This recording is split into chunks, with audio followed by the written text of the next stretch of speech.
Video में आपका स्वागत है। जैसा कि हम कल के वीडियो में देखे थे कि क्लास 10 का चैप्टर 3 का हम पार्ट 1 में पढ़े थे, जिसमें हम लोग क्या पढ़ रहे थे? Chemical properties of metal. क्या पढ़ रहे थे? Chemical properties of metal. ठीक है, जिसमें हम लोगों ने पढ़ा कि मेटल का रिएक्शन वाटर के साथ और एयर के साथ। आज हम उसके आगे की प्रॉपर्टीज, तीसरी प्रॉपर्टीज जो है वो हम पढ़ेंगे। क्या? मेटल का रिएक्शन एसिड के साथ। किसके साथ? एसिड के साथ। मेटल का रिएक्शन एसिड के साथ पढ़ते हैं। मेटल का रिएक्शन किसके साथ पढ़ेंगे? एसिड के साथ। तो क्या होता है जब मेटल का रिएक्शन एसिड के साथ होता है ना? पहले ये डाइल्यूट की बात हम छोड़ते हैं, बाद में देखेंगे। जब मेटल का रिएक्शन एसिड के साथ होता है तो वो क्या फॉर्म करता है? Salt plus hydrogen. ठीक है, क्या प्रोड्यूस करता है? Salt plus hydrogen. Second thing हम देखते हैं, यहां डाइल्यूट क्यों लिखे हैं। हम जानते हैं कि जो होता है एसिड होता है, जो हाईली रिएक्टिव एसिड होता है, जो डाइल्यूट नहीं होगा, सिर्फ वो एसिड होगा हाईली रिएक्टिव, वो क्या करेगा? वो यदि किसी के साथ रिएक्शन करता है तो वो क्या करेगा? हमें क्षति पहुंचाएगा, है ना? तो इसलिए उसको डाइल्यूट एसिड हम लेते हैं यहां। ठीक है ना, हमको रिएक्शन करवाना है तो हमको सिर्फ डाइल्यूट एसिड का हम देखते हैं तो उससे रिएक्शन हो जाता है। तो इसका एक एग्जाम्पल लेते हैं। ठीक है, एग्जाम्पल लिए एक मेटल लेते हैं। क्या ले लिए? मेटल Fe, मतलब आयरन ले लिए। ठीक है, और फिर इसका किसके साथ रिएक्शन करवाए? एक एसिड के साथ। किसके साथ? HCl से रिएक्शन करवाते हैं ना, HCl के साथ। तो ये क्या फॉर्म करेगा?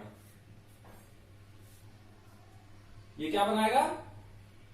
Fe। ये Cl क्या करेगा? Cl इसके साथ चला जाएगा, है ना?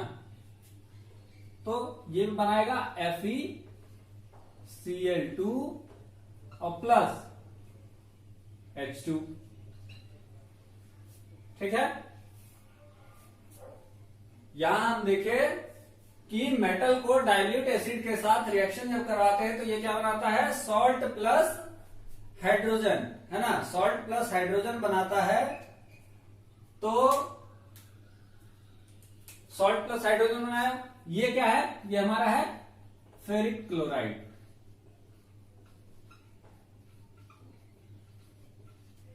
क्या है? जब हम आयरन का रिएक्शन एसिड के साथ कराए तो ये फेरिक क्लोराइड प्लस हाइड्रोजन दिया, है ना? दूसरा हम एक और देखते हैं, एक और मेटल हम लेते हैं एल्यूमिनियम। क्या लिए? एल्यूमिनियम। एल्यूमिनियम का हम रिएक्शन करा के देखते हैं HCl के साथ, है ना? तो ये क्या बनाएगा?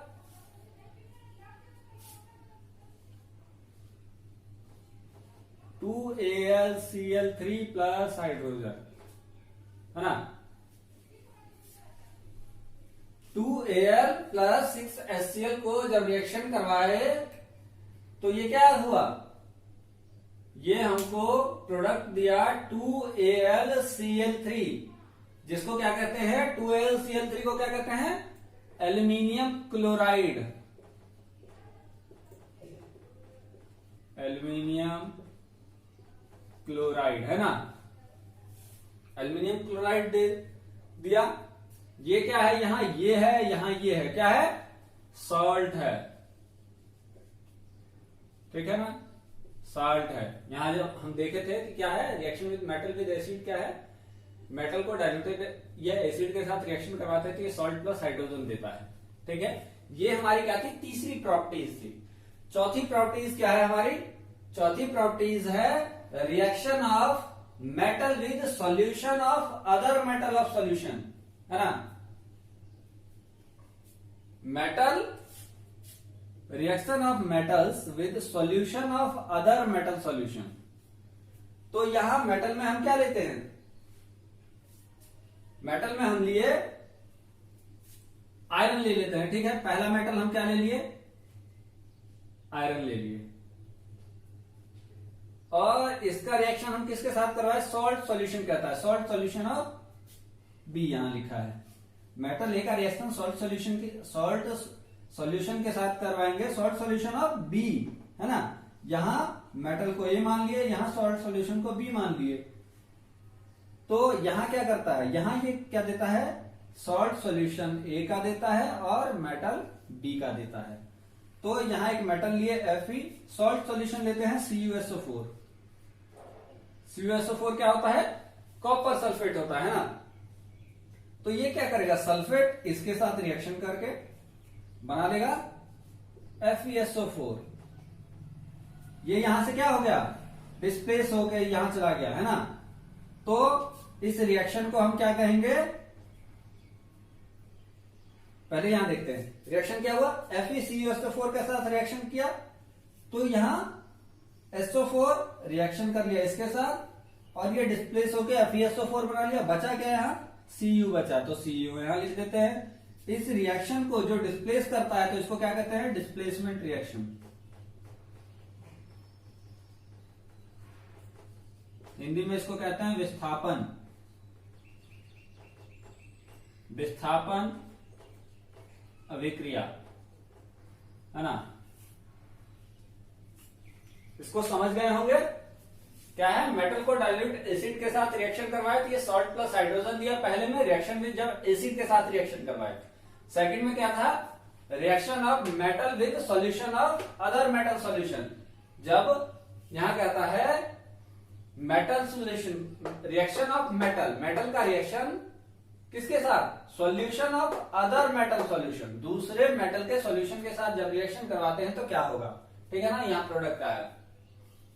इसके बाद हमारा नेक्स्ट टॉपिक है इसमें, इस चैप्टर में, रिएक्टिविटी सीरीज, है ना।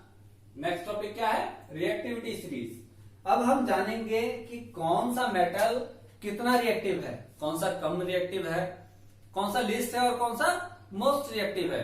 तो उसको एक टेबल के अनुसार देखते हैं ना। यहां एक डिक्रीजिंग ऑर्डर में आपके सामने देख रहे होंगे, यहां डिक्रीजिंग ऑर्डर में एक टेबल बना हुआ है ना। ऊपर देख रहे होंगे लिखा हुआ है potassium, sodium, calcium, magnesium, aluminium, zinc, iron, lead, hydrogen, copper, mercury, silver, gold, ठीक है। इसमें पोटेशियम क्या है, यहां देख रहे हैं हम लोग लिखा हुआ, है ना। ये क्या है, डिक्रीजिंग ऑर्डर में है। किस ऑर्डर में है, डिक्रीजिंग ऑर्डर में।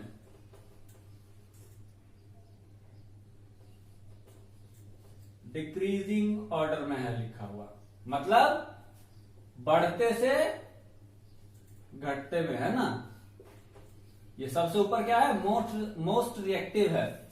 मोस्ट रिएक्टिव मेटल क्या है, पोटेशियम, ठीक है। उसके बाद sodium, calcium, magnesium, aluminium, zinc, iron, lead, hydrogen, copper, mercury, silver और गोल्ड। ये जो है यहां क्या है, लीस्ट रिएक्टिव है। सिल्वर और गोल्ड ना के बराबर रिएक्ट करता है ना। ये किसी के साथ ना के बराबर रिएक्ट करता है। तो इस रिएक्टिविटी सीरीज हो गया हमारा, केमिकल प्रॉपर्टीज ऑफ मेटल हो गया, पूरा केमिकल प्रॉपर्टीज ऑफ मेटल का पढ़ लिए, रिएक्टिविटी सीरीज पढ़ लिए। अब इसका स्क्रीनशॉट ले लीजिए, है ना, स्क्रीनशॉट ले लीजिएगा ताकि पढ़ने में आसानी हो। इसके बाद हम लोग पढ़ेंगे reaction of metals with non metal. Metal का रिएक्शन नॉन मेटल के साथ, धातु का रिएक्शन अधातु के साथ जब करवाते हैं तो क्या होता है, उस बारे में पढ़ेंगे। पढ़ते हैं reaction of metal with non metal, है ना। धातु का अधातु के साथ रिएक्शन। कहता है reactivity of element is the tendency to attain completely filled with valence shell. जो रिएक्टिविटी हर एक एलिमेंट में इतनी रिएक्टिविटी होती है, वो क्या करना चाहता है, अपने लास्ट सेल में, ठीक है ना, बैलेंस के लास्ट सेल में वो क्या करता है, एलिमेंट के लास्ट सेल में वो टेंडेंसी रखता है क्या करने की, इलेक्ट्रॉन्स को फिल करने की, है ना। फिर से देख लीजिए एक बार, कहता है reactivity of elements is the tendency to attain a completely filled with valence cell. अपने लास्ट वैलेंस सेल में उसको अपने इलेक्ट्रॉन्स को पूरा करने की क्या होती है, टेंडेंसी होती है. फिर सेकंड हमारा क्या है, metal lose electron from their valence shell to form cation. Metal क्या करता है, इलेक्ट्रॉन लूज करता है फ्रॉम देयर वैलेंस सेल. किससे, अपने वैलेंस सेल से इलेक्ट्रॉन लूज करता है टू फॉर्म कटायन बनाने के लिए. ठीक है. नेक्स्ट है non metal gain electrons in their valence shell to form anion. और नॉन मेटल क्या करता है, वो गेन करता है, इलेक्ट्रॉन को क्या करता है, गेन करता है. क्या करने के लिए, in their valence shell to form anion. और लास्ट पॉइंट इसका क्या है, the compound formed by the transfer of electrons from metal to non-metal are called ionic compound और electrovalent compound. आपको यहां से एक क्वेश्चन पूछता है कि what is ionic compound और what is electrovalent compound. ठीक है. इन दोनों का डेफिनेशन आपसे पूछा जाता है तो आप इन दोनों का डेफिनेशन बता सकते हैं कि the compound formed by the transfer of electrons from the metal to non-metal are called ionic compound और electrovalent compound. ठीक है. इसके बाद हम प्रॉपर्टीज ऑफ आयनिक कंपाउंड के बारे में पढ़ते हैं. क्या पढ़ते हैं,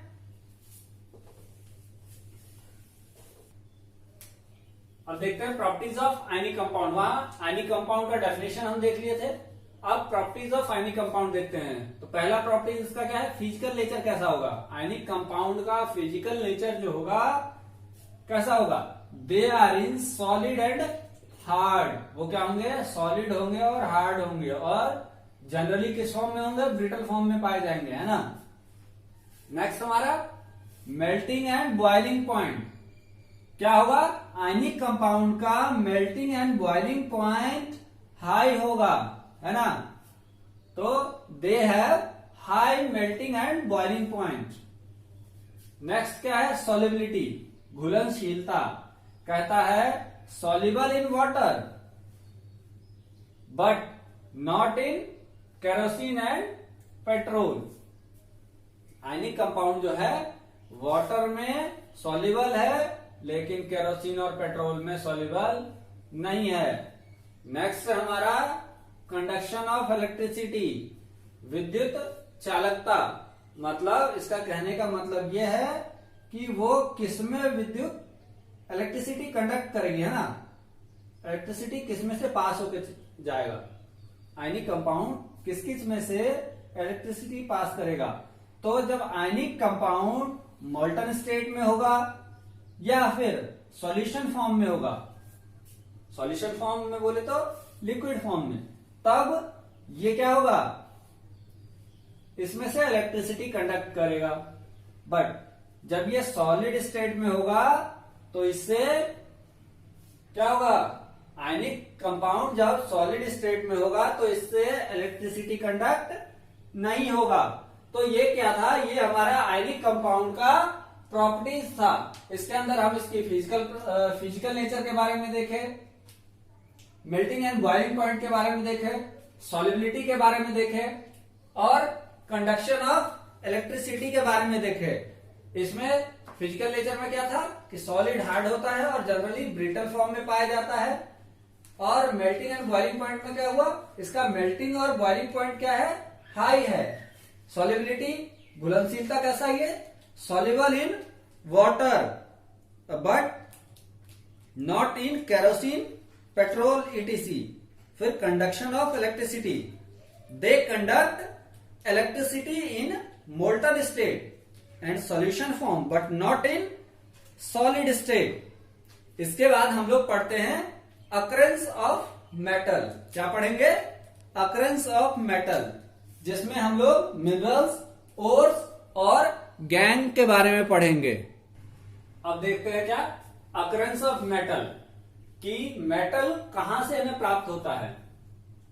मेटल के बारे में तो अभी तक हम लोगों ने बहुत सारी बातें पढ़ ली कि मेटल होता क्या है, मेटल का रिएक्शन कैसे होता है, क्या होता है, कब होता है, एसिड के साथ, बेस के साथ, एयर के साथ, वाटर के साथ, सबके साथ रिएक्शन हमने देख लिया। बट यहां मेन चीज हमारे पास क्या है, मेटल हमें प्राप्त कहां से होगा, कैसे हम प्राप्त करते हैं ना। तो इसको पढ़ने से पहले हमारे पास 3 टर्म्स हैं यहां। 3 टर्म्स के बारे में हम जानेंगे। पहला क्या है, minerals, second one ores, third one gang, है ना। इन तीनों के बारे में पढ़ते हैं। पहला क्या है हमारा, मिनरल्स।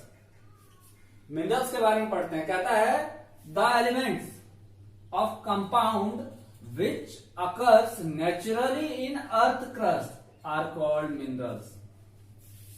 वैसे एलिमेंट्स जो क्या है, नेचुरली प्राप्त होते हैं, कहां से, अर्थ क्रस्ट से, वो क्या कहलाते हैं, मिनरल्स कहलाते हैं, है ना।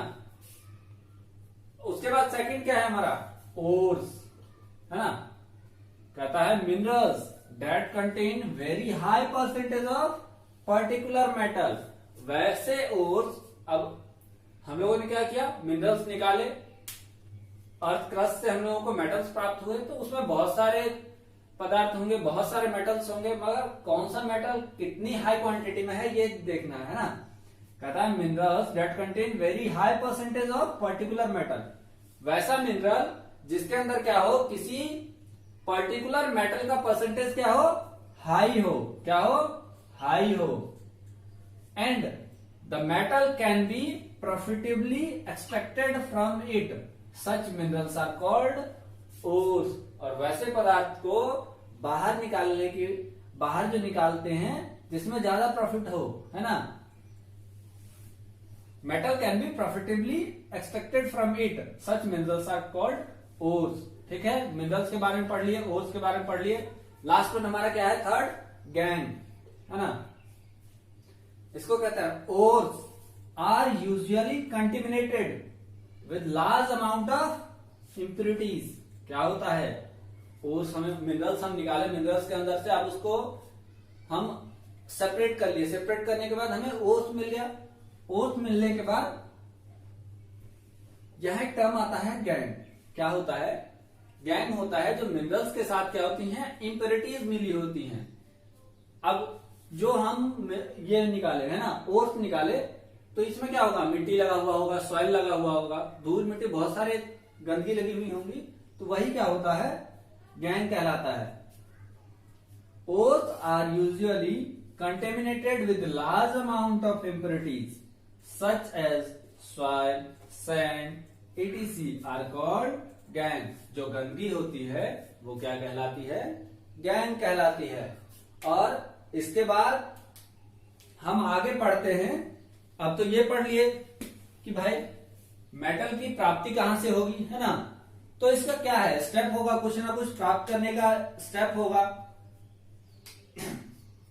तो पहला क्या है, स्टेप 1, एनरिचमेंट ऑफ ओर्स। ठीक है, स्टेप 1। स्टेप 2 में क्या है, एक्सकर्शन। एक्सकर्शन ऑफ क्या है, मेटल्स।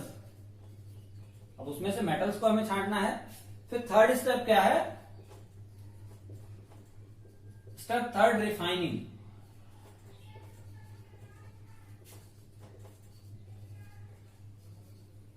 है ना। तो यहां देख लिया 3 स्टेप है इसको प्राप्त करने के। पहला हो गया enrichment of ores, second step है extraction of metals, third step है रिफाइनिंग ऑफ मेटल्स। तो एनरिचमेंट ऑफ ओर्स हो गया, ठीक है ना। एनरिचमेंट ऑफ ओर्स के अंदर क्या होता है कि जो प्रक्रिया होती है ना, ओर्स से गंदगी निकालने की जो प्रक्रिया होती है उसको कहते हैं एनरिचमेंट ऑफ ओर्स। तो कैसे गंदगी निकालेंगे, गंदगी निकालने के लिए तो ये है नहीं कि मिनरल्स मिला उसको हाथ से रगड़ दिए तो वो साफ हो गया। तो इसके लिए क्या है, कुछ प्रोसेस है ना, कुछ प्रोसेस है जिसके थ्रू हम देखेंगे कि कैसे इसका क्या होता है, एनरिचमेंट ऑफ ओर्स किया जाता है, ठीक है ना। कुछ इसमें से होगा वॉश किया जाएगा, कुछ मैग्नेट के थ्रू निकाला जाएगा, कुछ अलग अलग प्रोसेस हैं जिसके थ्रू केमिकली है, फिजिकली है, वैसे निकाला जाएगा, ठीक है। आगे इसके बारे में आप एनरिचमेंट ऑफ ओर्स पढ़ेंगे। एनरिचमेंट ऑफ ओर्स के अंदर क्या था, टेक्निक है कुछ, कैसे ओर्स से मिनरल, ओर्स से मेटल हमको प्राप्त होंगे, उससे क्या है, कुछ प्रोसेसेस हैं। तो पहला प्रोसेस क्या है, हाइड्रोलिक प्रोसेस। कहता है where you use the stream of water, क्या है, स्ट्रीम ऑफ वाटर, हाइड्रोलिक है। जहां भी हाइड्रोलिक शब्द यूज हुआ वहां बस इतना जानना है कि वहां क्या होगा, प्रेशर की बात होगी, फोर्स की बात होगी, है ना। Where you use the stream of water to separate the ores from gangue. क्या करेंगे, जब हमारे पास ओर्स क्या हुआ, ओर्स के अंदर जब तक उसमें गंदगी मिली हुई है तो वो गैंग का रूप में है ना, तो उसके ये मान लेते हैं कि गैंग प्राप्त हुआ है ना। कुछ ये मेटल्स का है, गंदगी भरा हुआ, इसके अंदर प्रेशर से हम पानी चारों साइड से छोड़ रहे हैं ना।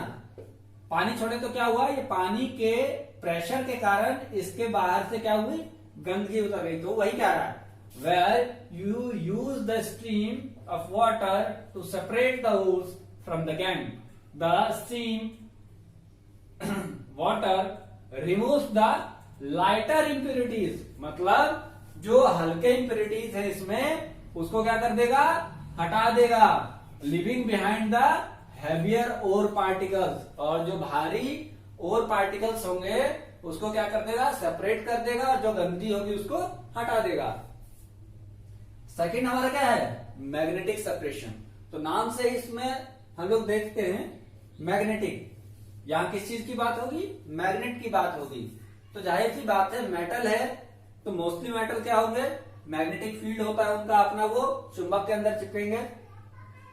तो यहां क्या होता है, ऐसा कुछ होता है रोलर, ठीक है ना, यहां से इधर से मेटल डालते गए और यहां मैग्नेटिक होता है, ये जो पोल होता है ये मैग्नेटिक होता है, यहां से आता गया और ये जब ऐसे जाएगा तो ये जो फ्रेश चीज है वो आगे गिर जाएगी, और जो ओर्स होंगे, मतलब जो आपके इंप्योरिटीज होंगे वो इधर गिरते जाएंगे, कार्बन इंप्योरिटीज, ठीक है ना। तो वही देखिए डेफिनेशन क्या कहता है, this method work on magnetic principle, किस पे वर्क करता है, मैग्नेटिक प्रिंसिपल पे वर्क करता है। This method apply when ore or gangue particles have different magnetic properties. क्या होंगे, जब गैंग के डिफरेंट मैग्नेटिक प्रॉपर्टीज होंगे तभी ये प्रोसेस वर्क करेगा, है ना। फिर क्या है, फोर्थ फ्लोटेशन। फ्लोट मतलब क्या होता है, तैरना। कहता है it is the process for separating hydrophobic and hydrophilic materials. अब हम क्या करते हैं, एक जार लिए या कुछ बड़ा सा टैंक लिए, ठीक है ना, इसके अंदर हम यहां एक, आप इसको प्रैक्टिकली देख सकते हैं, एक लोहा हम लेते हैं, ठीक है, क्या कोई भी मेटल लिए, कुछ भी लिए, इसको मिट्टी में आप लपेट दीजिए और पानी के अंदर फेंक दीजिए। क्या होता है, जब ये यहां डिप होगा तो ये धीरे धीरे क्या होगा, इसमें से जो हल्का मॉलिक्यूल वाला पदार्थ होगा ये ऊपर चला जाएगा और जो होगा ये नीचे बैठ जाएगा। तो ये जब मेटल नीचे आ जाएगा तो हम इसको एक्सट्रैक्ट कर सकते हैं ना, तो वही यहां है फोर्थ फ्लोटेशन। लास्ट वन क्या है, केमिकल सेपरेशन। केमिकली भी हम उसको अलग कर सकते हैं। कहता है in this process ores are soluble and gangue are insoluble, leaching is done in pressure cylindrical use. इसको क्या करते हैं, केमिकल के थ्रू हम गैंग से मेटल को अलग कर लेते हैं। तो ये सारी प्रोसेसेस थी एक्सट्रैक्टिंग मेटल्स की, मेटल्स कैसे हमें प्राप्त हो ओर्स से, है ना। इसके बाद रिएक्शन होगा मेटल का नॉन मेटल के साथ, बहुत सारे रिएक्शंस हैं। लास्ट में चैप्टर में हमारा एक टॉपिक है कोरोजन, जो आपका इंपॉर्टेंट टॉपिक है, तो उसको पढ़ते हैं। और इस चैप्टर में वैसा कुछ खास है नहीं, रिएक्शन आप पढ़ लीजिएगा, है ना। एनसीईआरटी बुक में रिएक्शन को बहुत अच्छी तरीके से बताया गया है, तो उसको आप पढ़ सकते हैं। तो हमारा लास्ट टॉपिक जो है कोरोजन पढ़ेंगे, और उसके बाद एक है एलॉय। क्या है? कोरोजन और एलॉय के बारे में पढ़ेंगे। अब हम अपने लास्ट टॉपिक की ओर आते हैं। जो हमारा लास्ट टॉपिक है इस चैप्टर का क्या है? कोरोजन। ठीक है, कहता है the surface of some metals, कुछ पदार्थों के क्या होते हैं? सतह, कोरोड्स हो जाते हैं when they are expose to moist air for a long time, this is called corrosion. जब कोई धातु क्या है, लंबे समय तक एयर के संपर्क में रहती है, क्या कहता है?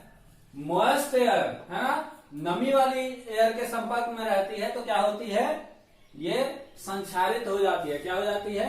संक्षारित हो जाती है, उसमें विकृति आने लग जाती है। ठीक है ना, तो वो हुआ कोरोजन। डेफिनेशन, ये इंपॉर्टेंट डेफिनेशन है, आपको पेपर में पूछेगा ही पूछेगा। ठीक है, जैसे देखते हैं, एग्जांपल लेते हैं। Silver becomes black man expose moist air, है ना। चांदी को आप बाहर रख के देखिए, क्या होगा? उस पे ग्रीन कलर का एक लेयर आ जाता है, आता है ना ग्रीन कलर का लेयर, सॉरी ब्लैक कलर का लेयर आ जाता है ना। ग्रीन आपका कॉपर पे आता है, सिल्वर पे क्या आएगा? ब्लैक कलर का लेयर आ जाता है। जब मॉइस्ट एयर में, नमी वाली हवा के संपर्क में आता है, तो सिल्वर पे क्या आता है? ब्लैक लेयर आ जाता है। सेकंड क्या है? Copper react with moist carbon dioxide and form a green coat of copper carbonate. ठीक है, कॉपर पे क्या होता है? एक ग्रीन कलर का कोट चढ़ जाता है, जो क्या होता है? कॉपर कार्बोनेट का कोट होता है। वो किसका होता है? कॉपर कार्बोनेट का, है ना। आपसे पहले देख लेते हैं, उसके बाद। ठीक है ना। Iron when expose to moist air, जब लोहे को हम लोग कभी छत पे रख के देखे, लोहे को मॉइस्ट एयर में, वो नमी होती है, नमी वाली एयर में रख देते हैं, तो acquire a coating of brown substance called rust. क्या कहते हैं उसको? रस्ट कहते हैं। हिंदी में उसको क्या कहते हैं? जंग, है ना। जब मॉइस्ट एयर के संपर्क में आता है लोहा, तो वो क्या हो जाता है? उस पे एक ब्राउन सब्सटेंस, भूरे कलर की परत चढ़ जाती है, जो क्या होता है? जंग होता है ना। इससे आपको क्वेश्चन पेपर में पूछा जा सकता है कि मॉइस्ट एयर में सिल्वर को रखने पे ब्लैक लेयर क्यों आ जाता है? ठीक है ना। तो आप कहोगे कि कोरोजन, ड्यू टू कोरोजन। उसी तरीके से ये तीनों क्वेश्चन भी पूछे जा सकते हैं। ठीक है, अब इसको दूर करने के लिए क्या किया जा सकता है? कोरोजन तो हो गया, अब इसको दूर भी करना है, तो प्रिवेंशन ऑफ कोरोजन कैसे? पहला क्या कहता है? पेंटिंग करके। हम अक्सर हमारे घर में लोहे का दरवाजा लगा हुआ होता है, हम क्या करते हैं? पेंट कर देते हैं, ताकि वो क्या हो? कोरोज नहीं हो। सेकंड, ऑयलिंग, उसमें ऑयल डाल देते हैं, तो भी क्या होता है? वो कोरोज होना नहीं देता है। ग्रीसिंग, है ना, ग्रीसिंग कर देते हैं, तो भी वो कोरोज नहीं होता है। गैल्वेनाइजेशन, क्या है? गैल्वेनाइजेशन, इसमें क्या होता है? उस पे एक जिंक का कोट चढ़ा देते हैं। जिंक का कोट चढ़ाने के बाद, ये भी जिंक जब देखेगा, जिंक का कोट कहीं देखेगा चढ़ा हुआ, वो क्या होता है? हल्का सिल्वर कलर का ही होता है ना, सिल्वर कलर का होता है, वही गैल्वेनाइजेशन है। जिंक को चढ़ाने की प्रक्रिया ही गैल्वेनाइजेशन कहलाती है। तो उससे भी कोरोजन को रोका जा सकता है। नेक्स्ट क्या है? क्रोम प्लेटिंग, क्रोमियम का प्लेटिंग करवा दिया जाए तो भी उस पे कोरोजन नहीं होगा। लास्ट क्या है? एनोडाइजिंग है। क्या है? एनोडाइजिंग है, जिसमें एल्यूमिनियम का परत चढ़ा दिया जाता है। किसका? एल्यूमिनियम का। जब एल्यूमिनियम पे भी इसका परत चढ़ जाएगा, तो उस पे भी कोरोजन नहीं होगा। इस प्रकार क्या हुआ, हमारा जो केमिस्ट्री का चैप्टर 3 था वो खत्म हो गया, है ना। ये पूरा चैप्टर एक एक टॉपिक बाय टॉपिक खत्म हो चुका है। इसको आप एनसीईआरटी से भली भांति पढ़िएगा, और पेपर में, सीबीएसई के पेपर में एनसीईआरटी से बाहर नहीं पूछा जाता है, तो एनसीईआरटी को ध्यान पूर्वक पढ़ें, है ना। आपका ये चैप्टर खत्म हो गया। यदि आपको यहां से कुछ देखने में दिक्कत आ रही हो, और यदि आपको पीडीएफ चाहिए हो, किसी भी चैप्टर का पीडीएफ चाहिए हो, तो डिस्क्रिप्शन में मेरा ईमेल आईडी और मोबाइल नंबर दिया हुआ है, आप वहां से जाके मुझे मैसेज कर सकते हैं, व्हाट्सएप कर सकते हैं, ताकि आपको इसका पीडीएफ प्राप्त हो सके। Thank you.